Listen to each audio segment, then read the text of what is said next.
तो हेलो दोस्तों, आज हम पढ़ने वाले हैं क्या पीरियोडिक क्लासिफिकेशन ऑफ एलिमेंट्स का लेक्चर नंबर 2। इसके फर्स्ट लेक्चर के अंदर आपने इसका बेसिक कवर किया था, इसका इंट्रोडक्शन आपने चालू कर दिया चैप्टर का। उसके बाद आपने कुछ चीज़ें और भी पढ़ी थी, जैसे दूबेन-एरर एंड न्यूलैंड्स का जो लॉ था उसको आपने समझ लिया था अच्छी तरीके से। इन डिटेल आपको मैंने बताया था वहाँ पर एक चीज़ है। आज हम बात करने वाले इसके बारे में मेंडेलीव पीरियोडिक टेबल के बारे में। देखो इनका जो टेबल था काफ़ी अच्छा टेबल था। ये फादर है किसके क्लासिफिकेशन ऑफ एलिमेंट के, मतलब इनका जो क्लासिफिकेशन करने का जो तरीका था वो सबसे क्या था, अच्छा था। तो इनको क्या करेंगे हम कवर करेंगे, इसको पढ़ेंगे, फिर पढ़ेंगे इसके मेरिट्स और इसके डीमेरिट्स क्या करेंगे हम कवर करेंगे आज के लेक्चर के अंदर। तो कैसे हैं आप सब एकदम बढ़िया और कर रहे होंगे पढ़ाई दिवाने वाला आपका बोर्ड। तो स्टार्ट करते हैं पीरियोडिक क्लासिफिकेशन ऑफ एलिमेंट्स का लेक्चर नंबर 2।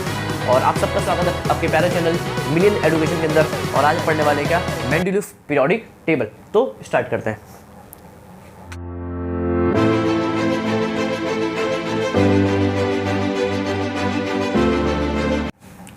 तो हम पढ़ेंगे क्या मेंडेलीव पीरियोडिक टेबल। ये क्या है सर, इनका जो बता रहा हूँ मैं, इनका जो क्लासिफिकेशन करने का जो तरीका था वो यूनिक था और आपको मालूम नहीं होगा। That is a father of classification of periodic table. इसके क्या है, ये फादर के भी आता है एमसीक्यू के अंदर कि कौन है फादर, तो क्या कौन बोलेंगे मेंडेलीव क्या है आपके फादर है किसके क्लासिफिकेशन के। इनका जो तरीका था, इनका जो तरीका था क्लासीफाई करने का वो थोड़ा सा क्या था, यूनिक था। देखो बात चल रही थी दूबेन-एरर साहब ने किया, फिर उसके बाद न्यूलैंड साहब ने किया। तो न्यूलैंड साहब का जो काम था वो क्या था, आपको मालूम होगा कि उन्होंने अरेंज किया था एलिमेंट्स को in the increasing of their atomic मास के इंक्रीजिंग ऑर्डर में उन्होंने क्या किया था, एलिमेंट्स को अरेंज किया था। फिर उन्होंने देखा था कि जो 8वां एलिमेंट है उसकी जो प्रॉपर्टीज है वो क्या फर्स्ट से मैच कर रही है। उन्हें बताया था सारे गाँव वगैरह आपको मालूम होगा। तो उसने देखा कि 8वां एलिमेंट जो है 8 एलिमेंट जो है उसकी प्रॉपर्टी फर्स्ट से क्या कर रही मैच कर रही है, उसको उसने उसके नीचे रख दिया। इस तरह से उसने क्या किया था, क्लासीफाई किया था किसने, न्यूलैंड ने।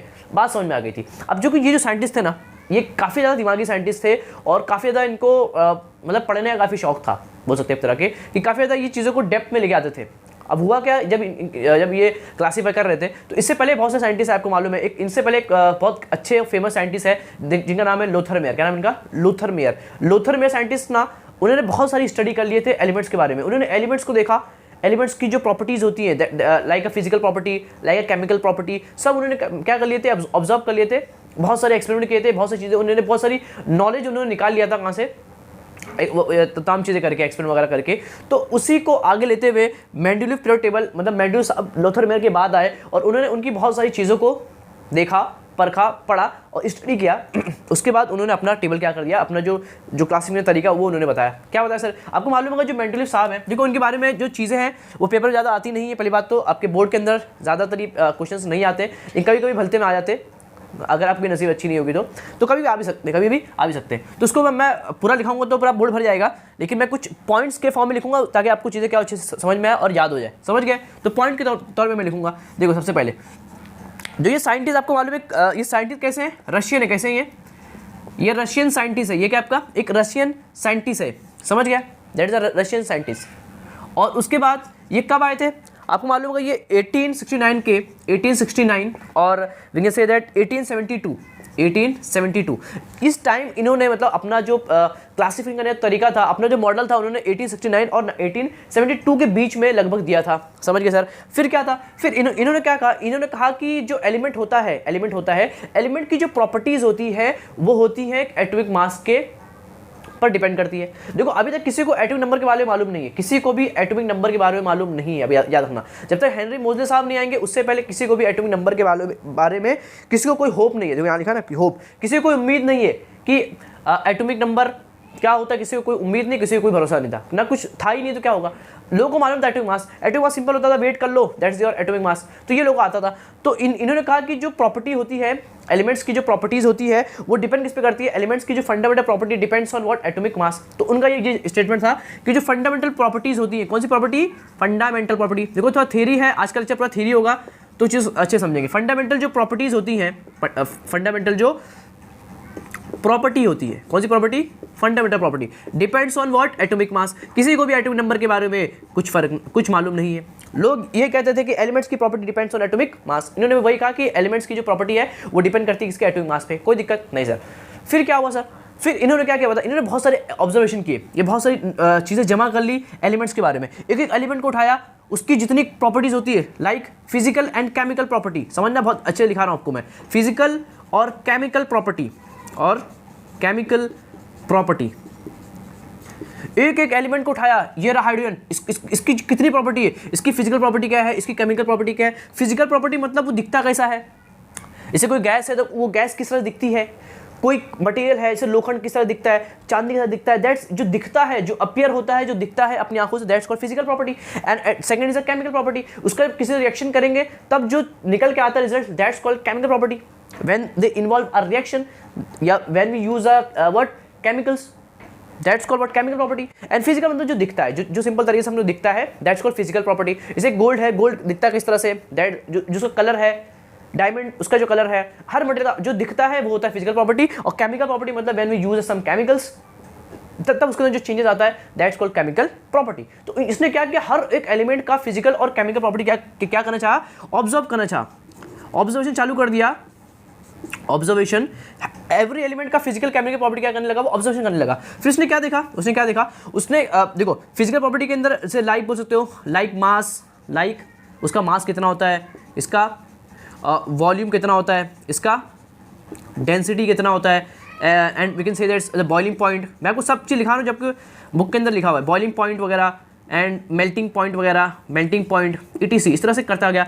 किसके अंदर, फिजिकल के अंदर। और केमिकल के अंदर, और एंड केमिकल के अंदर उसने क्या किया पता है, इसने क्या किया, हर एक एलिमेंट को उठाया, उसका रिएक्शन किया ऑक्साइड और हाइड्रोजन के साथ। एक इसे मैंने हाइड्रोजन उठाया तो इसका मैंने रिएक्शन किया हाइड्रोजन और ऑक्साइड के साथ। इसे मैंने सोडियम उठाया तो उसका मैंने सोडियम को लिया, इसका रिएक्शन मैंने किया ऑक्सीजन से और हाइड्रोजन से, दैट्स कॉल्ड ऑक्साइड और हाइड्रोजन और हाइड्राइड। तो उसने हर रिएक्शन में क्या किया, ऑक्साइड से हाइड्राइड और ऑक्साइड से क्या किया, रिएक्शन किया, किससे, हाइड्राइड और ऑक्साइड से क्या किया, सिंपल तरीके से उसने रिएक्शन किया। हर एलिमेंट को उठाया, उसका ऑक्सीजन से रिएक्शन किया, दैट्स कॉल्ड ऑक्साइड फॉर्मेशन। उसका और उसने उठाया किससे रिएक्शन किया, हाइड्रोजन से, दैट्स कॉल्ड हाइड्राइड। तो ऑक्सीजन और हाइड्रोजन से क्या किया, सिंपल तरीके से उसने रिएक्शन कराया, दैट्स कॉल्ड केमिकल यूज हो ना, दैट्स कॉल्ड केमिकल प्रॉपर्टी। समझ गया, उसने सब ऑब्जर्व कर लिया, उसने सब क्या कर लिया, ऑब्जर्व कर लिया कि चीज़ें कि हाँ ये एलिमेंट होता है तो इस तरह से दिखता है, उसकी फिजिकल प्रॉपर्टी ऐसी होती है, उसकी केमिकल प्रॉपर्टी ऐसी होती है, उसका मेल्टिंग पॉइंट ऐसा होता है, इसका सब नॉलेज उसको मिल चुका था। एलिमेंट के बारे में उसने मैक्सिमम जो नॉलेज होता है वो उसने गेन कर लिया था, निकाल लिया था। अब क्या हुआ, फिर इसने अरेंज करना चाहा, इसने क्या किया, फिर अरेंज किया एलिमेंट्स को, क्या किया इसने, अरेंज किया, क्या किया इसने, किस में अरेंज किया सर, इंक्रीजिंग ऑर्डर में, जो वहां से लिया था दुबेनारा साहब ने, न्यूलैंड साहब ने, इंक्रीजिंग ऑर्डर, क्या किया, increasing order of atomic mass, क्योंकि एटॉमिक नंबर के बारे में किसी को कुछ मालूम नहीं है सर। तो उन इंक्रीजिंग ऑर्डर में एलिमेंट्स को क्या किया उसने, किसको, एलिमेंट्स को अरेंज कर दिया, समझ गए।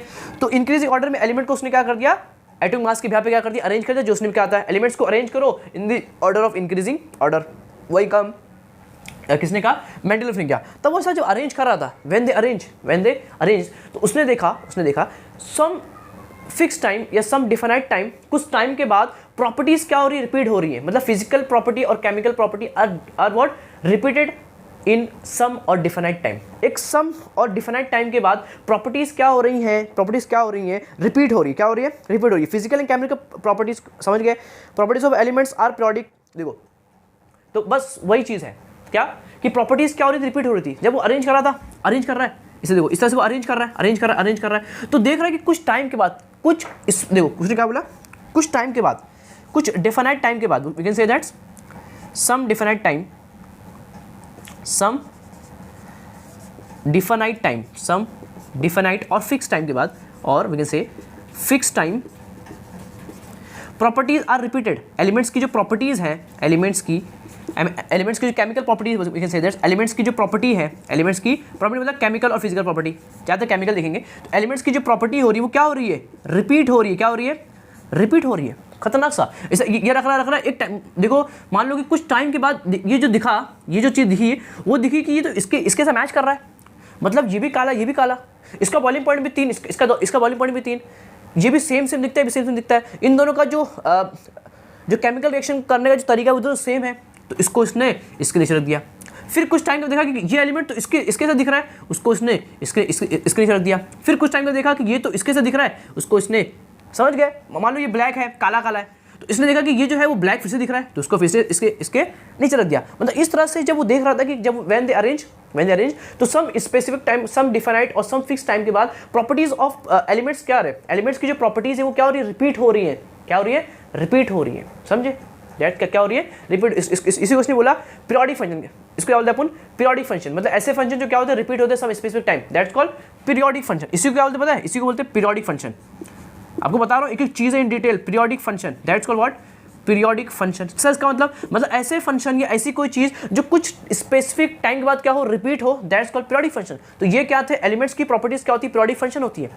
समझ गए? बस इसी तरह से उसने क्या किया था, अरेंज कर दिया, खत्म। ये उसने देखा जो सेम दिख रहा है, कुछ टाइम के बाद ये इसके से दिखा, उसके से, बस इस तरह से उसने उसके टाइम के वक्त, मतलब कि कुछ शायद 56 एलिमेंट, कितने थे, 56 element were discover at the time of Mendeleev, और उसने तमाम के तमाम अपने तरीके से क्या किया था, क्लासीफाई कर दिया था, क्लासीफाई उसने कर दिया था। समझ गए? ये पूरे पॉइंट्स मैं लिख दिया हूँ, एक पॉइंट मैंने लिखा हूँ जो आपकी टेक्स्ट बुक में नहीं भी है और कुछ है, सब मैंने पूरा पॉइंट लिख दिया उस तरह से। समझ गए? ये पूरी कहानी थी किसकी, मेंडेलीव साहब की। समझ गए? तो उन्होंने लास्ट में कहा था कि periodic function of element are, we can say that word, the property of elements are periodic function of their atomic mass। वही मतलब periodic, इसने क्या कहा कि प्रॉपर्टी ऑफ एलिमेंट, मतलब एलिमेंट की जो प्रॉपर्टी होती है, एलिमेंट की जो प्रॉपर्टी होती है वो पीरियोडिक फंक्शन होती है किसके, एटॉमिक मास के।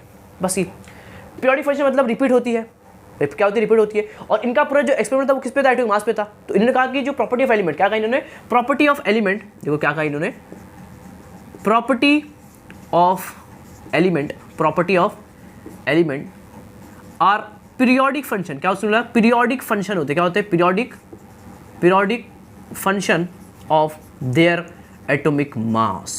ये था इनका पूरा ऑब्जर्वेशन। समझ गए? ये बहुत इंपॉर्टेंट लाइन है, एक तरह का पूछ सकता है कि मेंडेलीव ने जो प्रॉपर्टी ऑफ एलिमेंट्स किस बिहाफ पे कहा था, किस बात का कहा था, एटॉमिक मास के बिहाफ पर। एटॉमिक मास उन्होंने कहा था कि जो एलिमेंट की जो प्रॉपर्टी होती है वो क्या होती है, पीरियोडिक फंक्शन होती है किसके, एटॉमिक मास के। समझ गए? लेकिन हेनरी मोजले साहब आएंगे अभी बाद में आएंगे, तो वो उन्होंने कहा था ये होता है किसके, एटॉमिक नंबर पर होता है, और कोई डिफरेंस नहीं। समझ गए? तो the property of elements are periodic function of their atomic mass, किसने कहा था, मेंडेलीव साहब ने कहा था। तो ये जो पूरा ऑब्जर्वेशन है, ये जो पूरी चीज़ है, ये है आपका क्या, मेंडेलीव पीरियोडिक टेबल का पूरा अंडरस्टैंडिंग। समझ गए? बस यही उन्होंने किया था, और इस तरह से उसने क्या किया था, अरेंजमेंट किया था, उस वक्त जितने एलिमेंट थे उसको इस तरह से क्या हुआ था, उसको अरेंज किया गया। समझ गए? एक चीज़ मैं आपको बताया, चालू साइंटिस्ट कहाँ के थे, रशियन के थे। 1869 से 1872 के वक्त ये सब मतलब इन्होंने किया था। फंडामेंटल प्रॉपर्टीज ऑफ एलिमेंट्स क्या होती है, एटॉमिक मास होती है। उन्होंने कहा कि जो एलिमेंट्स की जो प्रॉपर्टीज होती है वो डिपेंड इस पर करती है, एटॉमिक मास पर करती है। समझ गए सर? फिर उन्होंने क्या किया, बहुत सारी स्टडी किया, फिजिकल केमिकल सब क्या किया उन्होंने स्टडी कर लिया। फिजिकल मतलब होता है like, mass, volume, density, boiling point, melting point, और केमिकल मतलब उनके क्या किया था, रिएक्शन किया था, हाइड्रोजन और ऑक्साइड्स क्या किया था, हर ईच एंड एवरी एलिमेंट्स को रिएक्ट किया था किससे, ऑक्सीजन और हाइड्रोजन से। समझ गए सर? फिर क्या हुआ, इंक्रीजिंग ऑर्डर में वही वाला काम, एलिमेंट्स को अरेंज करो in their increasing order of their atomic mass, same काम। फिर उसने देखा जब वो अरेंज कर रहा था तो उसने देखा कि कुछ टाइम के बाद, कुछ स्पेसिफिक और कुछ डिफाइनाइट टाइम के बाद एलिमेंट्स की प्रॉपर्टी क्या हो रही है, रिपीट हो रही है। तो उसको उसने उसके नीचे रख दिया। फिर एक देखा ये इसके मैच कर रहा है, उसको उसने नीचे रखा। इस तरह से उसके वक्त के मौजूद जितने 56 एलिमेंट्स थे उसको उन्होंने क्या किया था, अरेंज कर दिया। समझ गए? कोई दिक्कत नहीं सर? तो नोट कर लेंगे। ये बहुत टीचर्स छोड़ देते हैं, इसको पढ़ाते नहीं, बहुत डिफिकल्ट है, या इसको इग्नोर कर देते हैं, लेकिन मैंने आपको अच्छे से तमाम चीज़ें बता दिया, तो उसको नोट कर लेंगे। फिर करेंगे इसके मेरिट्स और डिमेरिट्स। तो अभी हम पढ़ने वाले हैं, क्या दिख रहा है आपको, merits of Mendeleev periodic table. अब देखो जो पीरियोडिक टेबल बन गया था, मेंडेलीव साहब ने वो टेबल बना दिया। किस तरह बनाया मैंने आपको समझा दिया। अब वो टेबल बन चुका था, उनका पूरा टेबल आपकी बुक में नहीं है, वो टेबल 12th वगैरह के अंदर, 11th वगैरह के अंदर वो टेक्स्ट में दिया हुआ है। तो उन्होंने टेबल बनाया, 56 एलिमेंट्स को उन्होंने डिस्कवर कर लिया था, और उसको अच्छी तरह से क्या किया था, उन्होंने अरेंज कर दिया था। समझ में आ गया सर? अब अरेंज हो गया था, तो वो जो टेबल बना था उसके होंगे एक मेरिट्स और एक होंगे डिमेरिट्स। हर चीज़ की होती है खूबियाँ और एक होती है खामियाँ, तो इसकी भी कुछ होगी मेरिट्स, और फिर पढ़ेंगे इसके डिमेरिट्स। तो मेरिट्स क्या थे, वो जो टेबल बना था उसके मेरिट्स क्या थे, क्या क्या खूबियाँ थी उस टेबल की, क्या खूबियाँ थी मेंडेलीव साहब की, उसको क्या करेंगे एक बार समझेंगे। है बहुत सिंपल, आपको 3 नंबर का पेपर के अंदर आता है डायरेक्ट, 3 मेरिट्स और डिमेरिट्स के अंदर से एक 3 नंबर का आपको आएगा डायरेक्ट, समझ लो। मेरिट्स और डिमेरिट्स के अंदर से एक आपको 3 नंबर के लिए आता है, तो बहुत इंपॉर्टेंट क्वेश्चन है। देखो इसको इतना बड़ा सा लिख दिए। अब देखो इसको मैंने लिख दिया ताकि आपको टाइम वेस्ट ना हो, अगर मैं लिखूंगा तो आपको क्या होगा, टाइम वेस्ट होता। तो मैंने इसको क्या करा, सिंपल तरीके से लिख लिया। मैंने छोटा करके लेके आया, मैं अपने से इसको छोटा करके बना के आपको यहाँ पे लिखाऊं ताकि आपको कोई दिक्कत ना हो। टेक्स्ट बुक में लिखा हुआ है, लेकिन टेक्स्ट बुक थोड़ा और बड़ा लिखा हुआ है। मैंने इंपॉर्टेंट चीज़ें या ऐसी चीज़ें जो ज़्यादा अच्छी है या ज़्यादा बेनिफिट है आपको लिखने के लिए, जाके आपके नंबर्स ना कटें, उन्हें बहुत बड़ा आपकी बुक के अंदर इतना बड़ा लिखा हुआ, तो उतना मतलब नहीं है। और छोड़ा, और इसको आप और छोटा भी कर सकते हो, मैं आपको अभी समझाऊंगा। तो आप उतना लिखो तो भी कोई नंबर आपके नहीं कटेंगे, पर इसको समझ लेंगे कि है क्या सर, ये है क्या, ये मेरिट्स है क्या। मैंने 4 लिखा हूँ, आपकी बुक में 3 ही दिया हुआ है, मैंने एक और ऐड कर लिया। भाई मेरिट्स बहुत सारे हैं, आपकी बुक में कम दिए हुए, समझ गए। तो इसको क्या करेंगे, कवर करेंगे। तो स्टार्ट करते हैं। फर्स्ट क्या है, देखो जो टेबल बना था एटॉमिक मास ऑफ, देखो इनका पूरा जो अरेंजमेंट था या जो क्लासिफिकेशन था वो बेस किस पे था, एटॉमिक मास पे था। समझ गए सर। दो चालू करते हैं, 4 पॉइंट है, एकदम अच्छे से आपको याद करना है, चीज़ आपको अच्छे से क्या होगी, अच्छे से क्लियर होगी। देखो समझते हैं, atomic mass of some element were revise so as they give them proper place in periodic table in accordings with their property. Atomic mass of some element को रिवाइज कर दिया गया, मतलब उलट पलट करके क्या कर दिया गया, उनको सही कर दिया गया। मतलब पहले कुछ एग्जांपल है, पहले एक आध ऐसे एलिमेंट थे जो आजू बाजू रखे हुए थे, लेकिन उनका जो सीक्वेंस था वो सही नहीं था। तो एटॉमिक मास के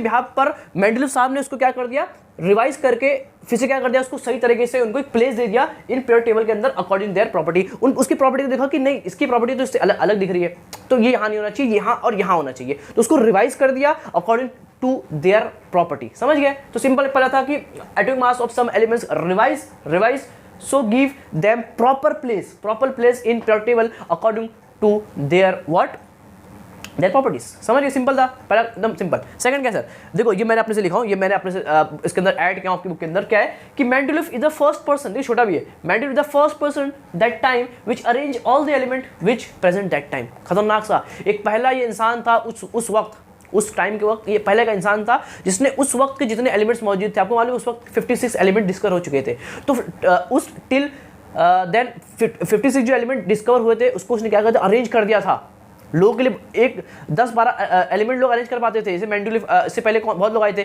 तो वो कुछ करते थे, कुछ छोड़ देते थे, कुछ करते थे फिर बोलते थे हमसे ना हो पाएगा। लेकिन ये काफ़ी खतरनाक शख्स, इसने जितने एलिमेंट थे सबको क्या कर लिया था, उसने डिस्कवर कर दिया था।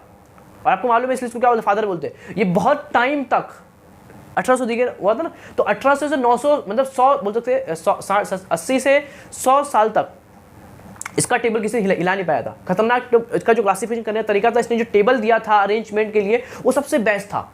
80 से 100 साल तक कोई इसको टच नहीं कर पाया, because that's why we are called to what, father of the classification of elements, what, Mendeleev. समझ गए।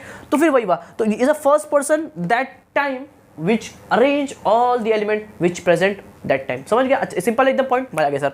देखो अब ये क्या सर, अब देखो इसने, ये खतरनाक इंसान था। ये पेशेंट को ही कर लेता था, मतलब पेशेंट को मतलब क्या करना, भविष्यवाणी करना, जो बाबा लोग करते, संत लोग करते, दैट्स कॉल्ड भविष्यवाणी। तो इसने भविष्यवाणी की थी कि हमारे 3 आएंगे, अर्जुन ऐसा करण वाला नहीं, हमारे 3 आएंगे, कौन आएंगे, 3 एलिमेंट्स आएंगे। उसने अपने टेबल के अंदर क्या उसने अपने टेबल के अंदर कुछ स्पेस छोड़ दिए थे, कुछ वेकेंट स्पेस छोड़ दिए थे। जैसे ये एक टेबल है, तो उसने टेबल के अंदर कुछ स्पेसेस छोड़ दिए थे, बोला कि हमारे आएंगे, मतलब हमारे वो 3 एलिमेंट्स आएंगे। तो वो 3 एलिमेंट्स कौन थे, तो मेंडलीफ ने कुछ स्पेस छोड़ दिए थे, कुछ खाली जगह छोड़ दिए थे अपने पीरियोडिक टेबल के अंदर। उसने अपना जो टेबल बनाया था वहाँ कुछ स्पेस छोड़ दिए थे। इसने कहा कि मेरे 3 आएंगे, इसने कहा था कि इसने 3 एलिमेंट्स जो बाद में आएंगे उसे क्या कर लिया था, एक भविष्यवाणी किया था, एक पेशन गोई कर लिया था। उर्दू में पेशन गोई मतलब कि क्या करना, भविष्यवाणी कर लेना।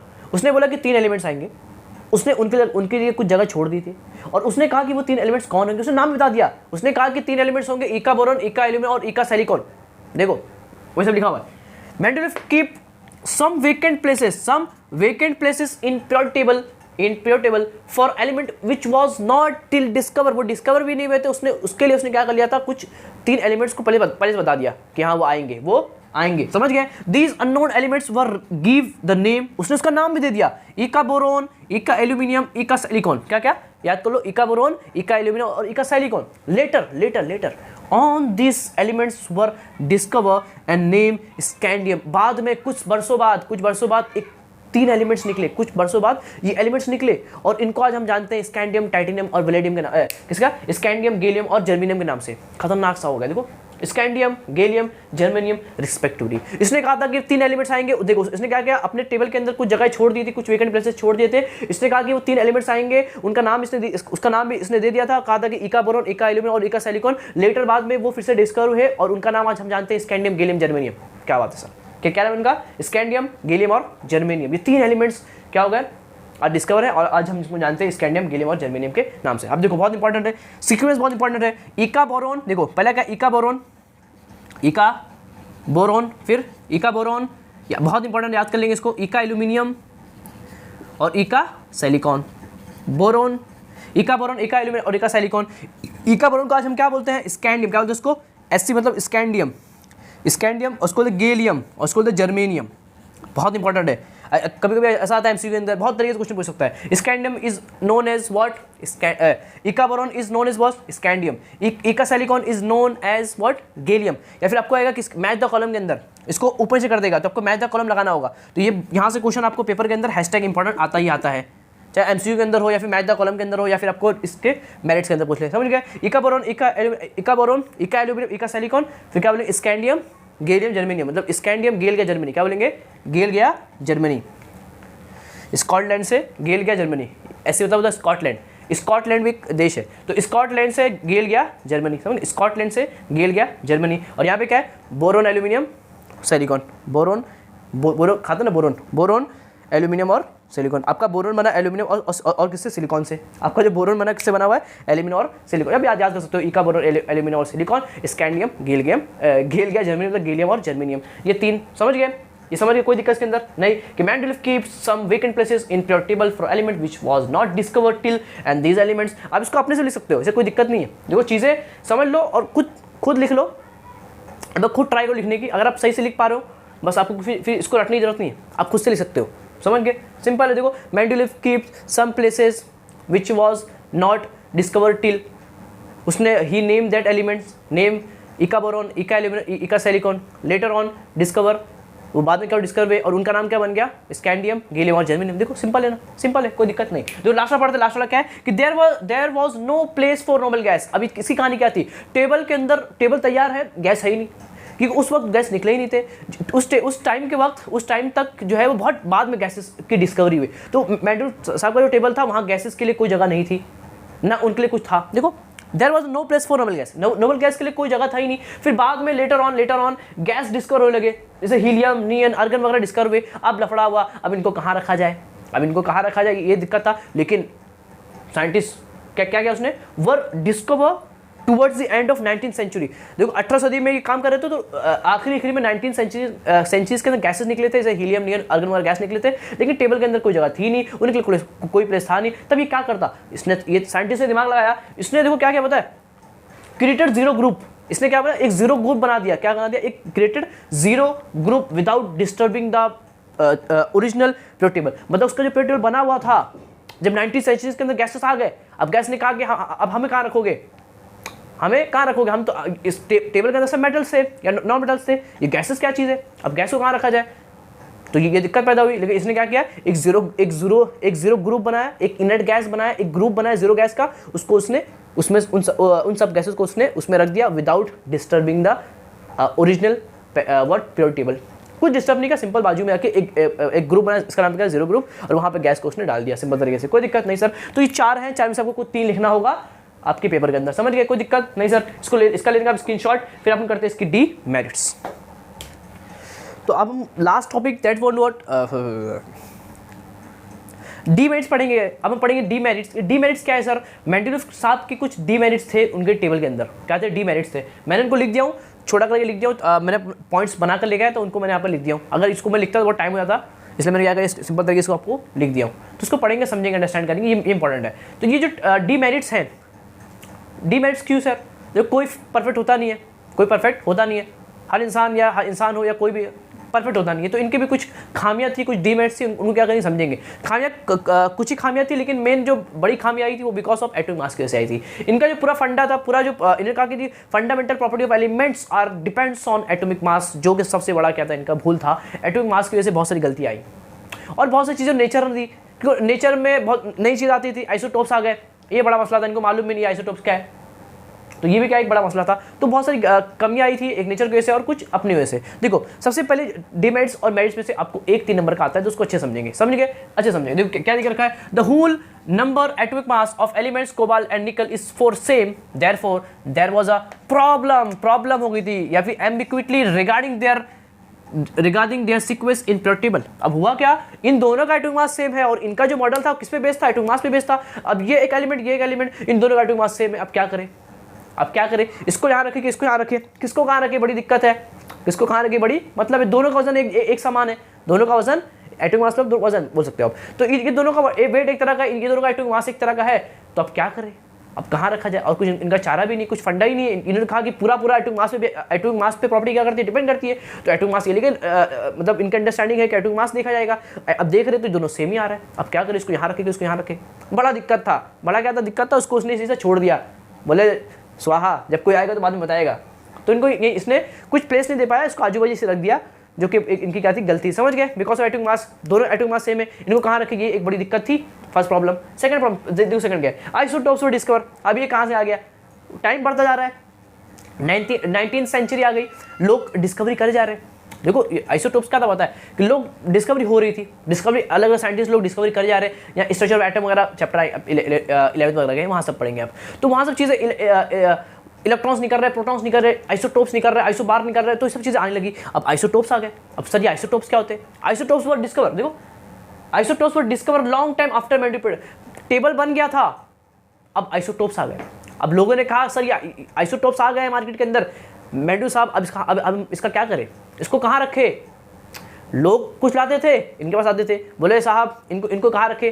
तो इन्होंने कहा अब कहाँ रखेंगे, तो इन्होंने कहा कि कुछ नहीं कर सकते, कि इनको भी कुछ का आइडिया नहीं था। तो इन्होंने कहा देखो आइसोटोप, पर समझो आइसोटोप्स होता क्या है। देखो आइसोटोप्स होता है, देखो समझना मजेदार है, काफी अच्छा टॉपिक है। आइसोटोप्स क्या होता है, आइसोटोप्स होता है, आइसो मतलब होता है सेम, क्या होता है सेम, टोप मतलब होता है नंबर, क्या होता है नंबर, मतलब जिनका एटॉमिक नंबर सेम हो। आपने तो मालूम है ना, आपको थोड़ी उस जमाने के अपने अभी तो मालूम है ना एटॉमिक नंबर क्या होता है। कुछ लोग हैं कि सर यहाँ नहीं मालूम तो हमको कैसे मालूम, अरे पुराने जमाने के लोग हैं, अपने मालूम है, अपने मालूम है। तो सेम एटॉमिक नंबर मतलब जिन एलिमेंट का, कोई दो एलिमेंट जिनका एटॉमिक नंबर क्या हो, सेम हो। क्या सेम हो, इसको पढ़ेंगे आगे। एटॉमिक नंबर आपको मैं बताया था इसके फर्स्ट लेक्चर के अंदर, what is atomic number, number of proton is equal to number of neutron, number of electron is equal to number of proton. किसी एटम के अंदर जितने प्रोटॉन होते हैं उसी का अपन क्या बोलते हैं, एटॉमिक नंबर बोलते हैं। अगर किसी एक एटम के अंदर 4 प्रोटॉन है मतलब उसका एटॉमिक नंबर कितना 4 है, इसको अपन रिप्रेजेंट करते हैं किससे, Z से। सब भूल गए क्या भैया, बताया आपको फर्स्ट लेक्चर के अंदर। तो एटॉमिक नंबर मतलब कोई दो एलिमेंट्स जिनके एटॉमिक नंबर क्या हो, सेम हो, 2 elements which have a same atomic number but different in atomic mass number. Atomic mass number कैसा हो उनका, एटॉमिक मास कैसा हो उनका, डिफरेंट हो, कैसा हो, डिफरेंट हो, कैसा हो, डिफरेंट हो। तो दो ऐसे एलिमेंट जिनके एटॉमिक नंबर सेम है लेकिन एटॉमिक मास नंबर क्या है, डिफरेंट है, क्या है, डिफरेंट है। और इसको इसने एटॉमिक नंबर सेम ना बोलते हुए इसने बोला कि जिनकी केमिकल प्रॉपर्टी क्या हो, सेम हो। देखो यहाँ पर क्या बोला उसने, क्या बोला, isotopes have a same chemical property but different atomic mass. Same chemical property बोलो या इसको बोला आप सेम एटॉमिक नंबर। अब क्यों सर यहाँ पे ऐसा क्यों लिखा हुआ है, अरे ये सब लोगों को मालूम ही नहीं है कि एटॉमिक नंबर होता क्या है, समझ गए। अब आपने मालूम है मतलब कि सेम केमिकल प्रॉपर्टी और एटॉमिक नंबर क्या हो, दोनों का सेम हो, डिफरेंट किसमें होना चाहिए, एटॉमिक मास क्या होगा, डिफरेंट होगा, क्या होगा, डिफरेंट होगा। तो ये चैलेंज था। अब ऐसे देखो एग्जांपल क्या है, जैसे मैं बोलूँ कि ऐसे हाइड्रोजन, तो एक हाइड्रोजन 1 होता है हाइड्रोजन, एक होता है ड्यूटेरियम और एक होता है ट्रिटियम। क्या बात है सर, 1 2 1 3 ये तीनों ये हाइड्रोजन, ड्यूटेरियम, ट्रिटियम और ड्यूटियम, क्या बात है, हाइड्रोजन, ड्यूटियम, ट्रिटियम इसको बोलते हैं। ये तीनों क्या है, आइसोटोप्स। क्या है, ये तीनों आइसोटोप्स ऑफ हाइड्रोजन है। ये तीनों हाइड्रोजन के क्या आइसोटोप्स हैं। इन सब का देखो ये सर 1 1 क्या होता है, जो किसी एलिमेंट के नीचे लिखा है वो होता है इसका एटॉमिक नंबर, ऊपर होता है इसका एटॉमिक मास नंबर। नीचे होता है एटॉमिक नंबर, देखो आप लिखते हैं Z से और एटॉमिक मास को लिखते A से लिखते हैं, तो नीचे होता है एटॉमिक नंबर, ऊपर होता है एटॉमिक मास नंबर। तो इस सबका देखो एटॉमिक नंबर कितना है, 1 1 1, सबका सेम है लेकिन सबका मास क्या है, डिफरेंट है। अब इनको कहाँ रखोगे आप, अब आइसोटोप्स को कहाँ रखोगे, ये बड़ी दिक्कत थी, चैलेंज था इनके लिए। क्या था एक तरह का इनके लिए, देखो challenges was posed in placing them in the Mendel periodic table। एक प्रॉब्लम फेस हो गया था कि इनको कहाँ रखा जाए, ये प्रॉब्लम था जो कि एक इनका क्या था, एक फेलियर था। फेलियर हो सकते, ये तो नेचर में आ गए थे, अब इनको अंडरस्टैंडिंग नहीं थे। 18 सदी के लोग हैं, इतना कहाँ मालूम है। 19th सेंचुरी के अंदर लोगों को मालूम पड़ गया था आइसोटोप्स क्या होता है। और आज भी आपको मालूम है, आज भी आइसोटोप्स को रखा नहीं गया है। आज भी आपको मालूम है, आज भी आइसोटोप्स को कहीं भी रखा नहीं गया है। वो सिंपल तरीके से हाइड्रोजन है, बस हाइड्रोजन है। ये बाजू में हाइड्रोजन, ड्यूटियम, ट्रिटियम वगैरह को या फिर क्लोरीन के बहुत हर एक एलिमेंट्स के मैक्सिमम क्या होते हैं, आइसोटोप्स होते हैं। नेचर के अंदर आइसोटोप्स मिलते हैं, समझ गए। तो उनको कहाँ रखा जाए, तो आज तक उनको रखा नहीं गया है। सिंपल एक को रखते हैं, जैसे इसको रखेंगे, इन दोनों को रखते नहीं भी है, समझ गए। ये था आपका थर्ड प्रॉपर्टी था। अब देखो ये क्या है, थर्ड वाला क्या है, when elements are arrange in an increasing order of atomic masses. एक प्रॉब्लम आया, in atomic mass does not appear to be uniformly, it was not possible to predict how many elements could be come. अरे देखो आपने arrange कर दिए 56 element थे, इन्होंने सबको अरेंज कर दिया इस तरह से कुछ, देखो ये अरेंज हो गया, अरेंज। और मान लो इसका एटॉमिक मास नंबर 3 है, इसका 5 है, इसका 10 है, इसका कितना 15 है। कोई दिक्कत नहीं सर। तो मेरे को 4 एलिमेंट मिले थे उस वक्त, मैंने चारों क्या कर दिया, अरेंज कर दिया कि हाँ ये 3 के बाद 5 आता है, 5 के बाद 10 आता है, और इसके बाद कितना आता है, 15 आता है, आपने अरेंज कर दिया। लेकिन आप जानते हो नेचर है, इतने एलिमेंट तो होंगे नहीं। इसके वक्त थे 56, आज कितने 118 एलिमेंट है, कितने 118 एलिमेंट है। अब कोई दूसरा एलिमेंट प्रकट हो गया, मतलब जिसका एटॉमिक मास कितना है, 7 है। अब क्या करेंगे, अब क्या करोगे साहब, अब 7 वाले को अब इसको यहाँ घुसाओगे तो टेबल यहाँ समान नहीं हो जाएगा। सब अच्छे से अरेंज हो गया है, ईंटें, मतलब एक घर का ईंटा है वो अच्छे से लग चुका है, जो घर की जो अरेंज, घर जब बनता है उसको ईंटा लगता है, ईंटा अच्छे से अरेंज हो गया। अब आप एक ईंटों को घुसाओगे तो पूरा ईंटा निकल नहीं जाएगा बाहर, वैसा कुछ हो रहा है यहाँ पर भी। ये एटम अच्छे से अरेंज हो गए हैं, टेबल अच्छे से बन चुका है, ये बोल दिया कि हाँ 7 इस तरह से लाइन है, ऊपर कॉलम है, अच्छे से अरेंजमेंट हो चुका है, सब फिक्स हो चुका है। अब कोई एलिमेंट आ गया, इन्होंने कहा कि अगर कोई एलिमेंट बाद में आ गया जिनका एटॉमिक मास कुछ भलता निकल जाए, कुछ अलग निकल जाए, कुछ डिफरेंट निकल जाए, तब उनको रखेंगे तो टेबल क्या हो जाएगा, आपका डिस्टर्ब हो जाएगा। ये प्रॉब्लम थी इनके साथ। देखो वही बोला उसने कि the when elements arrange in what increasing order of atomic mass. देखो मैंने भी उसको अरेंज कर दिया किसके, मैंने देखा कि ये भारी है तो उसको बाद में रखो, जो कम है उसको पहले रखो, तो मैंने सिंपल इसको अरेंज किया in the order of what atomic mass. तो लेकिन प्रॉब्लम क्या है कि atomic mass not appear to be uniformly. ऐसा जरूरी नहीं कि हरदम ऐसा ही एकदम अच्छे से आए, कुछ और भी आ सकता है, तो उसको रखेंगे तो टेबल क्या हो जाएगा, अच्छे से बनेगा नहीं। देखो पॉसिबल टू प्रेडिक्ट, एक पॉसिबल करना बहुत वो होगा कि बाद में कोई आएगा कि नहीं आएगा, ये तो फालतू वाली बात है, ये तो फालतू वाली बात है। आपको मालूम है आज के वक्त 118 एलिमेंट्स हैं, तो बहुत सारे एलिमेंट्स आए होंगे, तो ये इनका क्या था, एक प्रॉब्लम था, समझ गए, कोई दिक्कत नहीं सर। लास्ट वाला क्या है, देखो पोजीशन ऑफ हाइड्रोजन। देखो उसको मैं लिखा नहीं हूं, मैं सिर्फ लिख दिया हूं कि position of hydrogen is a problem. Position of hydrogen को बताना ये बड़ा प्रॉब्लम था। बड़ा क्या था, प्रॉब्लम था। देखो बहुत ज़्यादा कुछ लिखा हुआ है आपकी बुक के अंदर, मैं आपको बता देता हूँ, समझा देता हूँ। देखो चूंकि जो हाइड्रोजन होता है वो हाइड्रोजन होता है, इसकी प्रॉपर्टी 2 ग्रुप से मैच करती है। आपको मालूम ग्रुप्स होते हैं, आपने पढ़े होंगे, first group, second group, third group, तो ऐसे ग्रुप्स होते हैं। तो इसका ना एक फर्स्ट ग्रुप से और 17 ग्रुप से मैच करता है, फर्स्ट ग्रुप से और 17, ये 2 ग्रुप से मैच करता है। इसको यहाँ रखो कि वहाँ रखो, बड़ा दिक्कत है। अब जो फर्स्ट जो ग्रुप है वो आपको मालूम है, जो फर्स्ट ग्रुप के एलिमेंट्स है उनका नाम है, याद है, सब भूल गए, लीना की नफसे फरियाद, lithium, sodium, potassium, rubidium, caesium, francium, ये सब है। तो इनमें क्या होता है, देखो लिथियम, सोडियम, पोटेशियम, इस तरह से कुछ है। तो हाइड्रोजन मॉलिक्यूलर फॉर्मूला ना ऐसा होता है, H क्या होता है, H होता है, कभी H भी मिलता है। तो देखो ये H हो गया, तो ये इनसे मैच करा, देखो H, देखो 1 1 1 1 1 लिखो ना, लिखो, फर्क पड़ता है क्या, नहीं पड़ता है। तो उसको दिख रहा है कि इसका जो मॉलिक्यूलर फॉर्मूला है, हाइड्रोजन का जो मॉलिक्यूलर फॉर्मूला है, वो behave as a what, first group of element, first group element से क्या कर रहा है, मैच कर रहा है। लेकिन कभी कभी ये ऐसा ही मिलता है, H2 के फॉर्म में मिलता है, हाइड्रोजन आपको ऐसा ही मिलता है। और आपको मालूम जो 70 ग्रुप के एलिमेंट्स है वो है क्या, फर्स्ट क्लास बिरयानी, मतलब फ्लोरीन, क्लोरीन, ब्रोमीन, आयोडीन। और ये भी आपको मालूम है नेचर के अंदर ऐसा मिलते हैं, F2, Cl2, Br2, I2, इस फॉर्म में मिलते हैं। और आपको मालूम है कि हाइड्रोजन भी आपको इसी फॉर्म में मिलता है, H2 फॉर्म में मिलता है, गैस आपको इस फॉर्म में मिलती है, इस फॉर्म में भी आपको गैस फॉर्म में ऐसा होता है, और कुछ फॉर्म में ऐसा होता है। तो इसका मॉलिक्यूलर फॉर्मूला इससे मैच करता है, इससे मैच करता है, कहाँ रखे, मतलब इसकी जो properties, some properties are match towards group 1 and some properties are match to the 17 group जैसा भी इसका मॉलिक्यूलर फॉर्मूला है, और फर्स्ट जैसा भी इसका क्या मॉलिक्यूलर फॉर्मूला। अब कहाँ रखोगे, बड़ा दिक्कत आ गया, अब इसको कहाँ रखा जाए, इसको कहाँ रखा जाए। तो उसको उसने छोड़ दिया, इसको उसने बीच में से डाल के छोड़ दिया, बोला कि बाद में आप देख लेना, बाद में आप देख लेना, समझ गए। तो ये क्या थी, कुछ इनकी डिमेरिट्स थी जो मैंने आपको सिंपल तरीके से आपको बता दिया, समझ गए। एक ही चीज़ आपको समझ में आई होगी, आई होप। एक ही चीज़ें मैंने अच्छे से आपको लिखा दिया, समझा दिया। कुछ रहेगा तो क्या करेंगे, कमेंट करेंगे, और मैं आपको उसका आंसर दे दूंगा, और पढ़ाई करते रहेंगे, और अपने दोस्तों में क्या करेंगे, उसको शेयर करेंगे, ताकि वो भी कुछ चीज़ें सीख सके और समझ सके। तो मैं मिलता हूँ इसके बाद लेक्चर में, जहाँ मेन चालू होगा, that's for modern periodic table. वहाँ से चीज़ें अंडरस्टैंड करना, वहाँ काफ़ी मजेदार होगा, बहुत सारा नॉलेज है, मैं आपको दूंगा, आप क्या करेंगे, उसको नोट करेंगे। तो आज तक काफ़ी, मैं मिलता हूँ उसके नेक्स्ट लेक्चर में। जब तक के लिए पढ़ाई करते रहें, ऑल द बेस्ट।